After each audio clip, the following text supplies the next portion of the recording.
Congress senior నేత D Srinivas కన్నుమూశారు. కొంతకాలంగా ఆయన అనారోగ్యంతో బాధపడుతూ ఉన్నారు. ఆసుపత్రిలో చికిత్స పొందుతూ ఇవాళ తెల్లవారుజామున ఆయన మృతి చెందారు.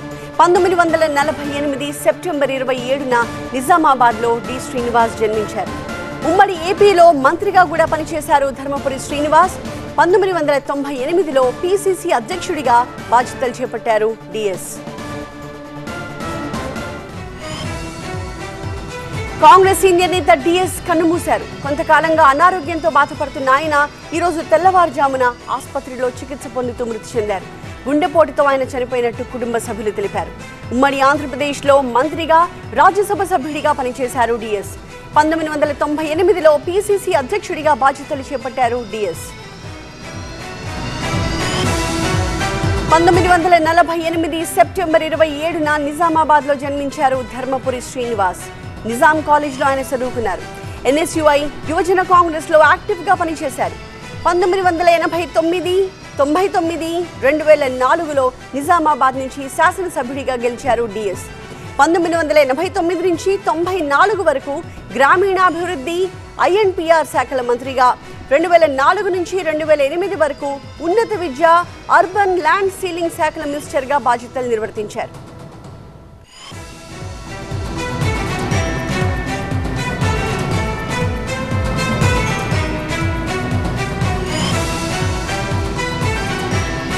మా ప్రతినిధి జ్యోతి లైవ్ లో జాయిన్ అవుతున్నారు తాజా సమాచారంతో. జ్యోతి ప్రస్తుతం డిఎస్ నివాసం వద్ద ఉన్నారు. జ్యోతి, ఎవరెవరు రాజకీయ ప్రముఖులు అలాగే కుటుంబ సభ్యులంతా కూడా అక్కడికి చేరుకుంటున్నారా?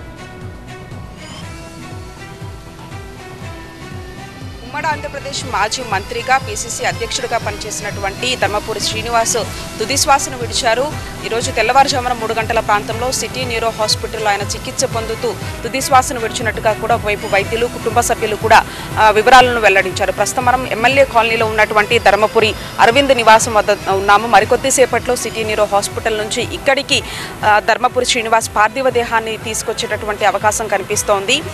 ఆయన హాస్పిటల్లో చికిత్స పొందుతూనే తుదిశ్వాస విడిచినట్టుగా కూడా తెలుస్తుంది. గత కొద్ది రోజుల నుంచి ఆయన అనారోగ్య సమస్యలతో బాధపడుతూ ఉన్నారు.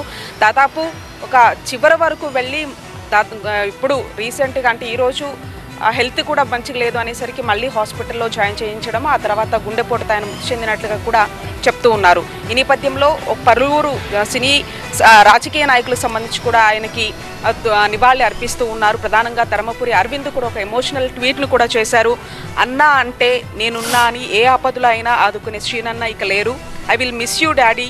నా తండ్రి, నా గురువు అన్నీ మా నాన్నే. ఎదురొడ్డు, పోరాడు, భయపడుకు అని నేర్పింది మా నాన్నే.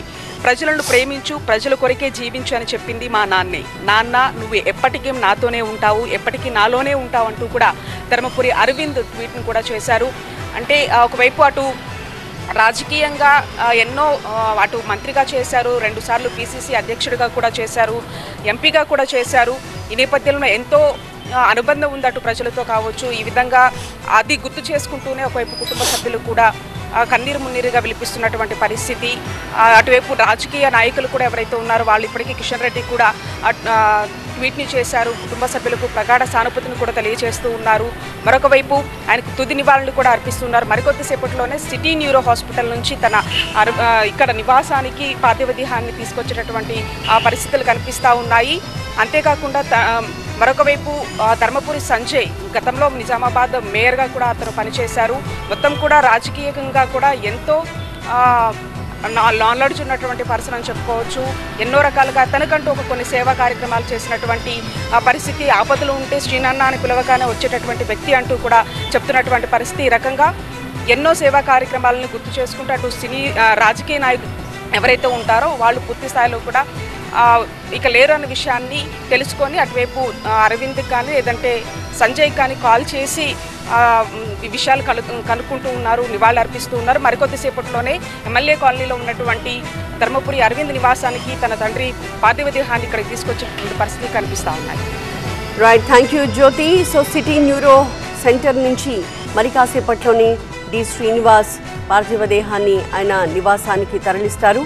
ఇవాళ తెల్లవారుజామున ఆయన అనారోగ్యంతో చికిత్స పొందుతూ తుది శ్వాస విడిచారు. కొంతకాలంగా అనారోగ్యంతో ఆయన బాధపడుతూ చికిత్స తీసుకుంటూ ఉన్నారు. అయితే ఇవాళ గుండెపోటుతో ఆయన ప్రాణాలు విడిచినట్టుగా కుటుంబ సభ్యులు తెలియజేశారు.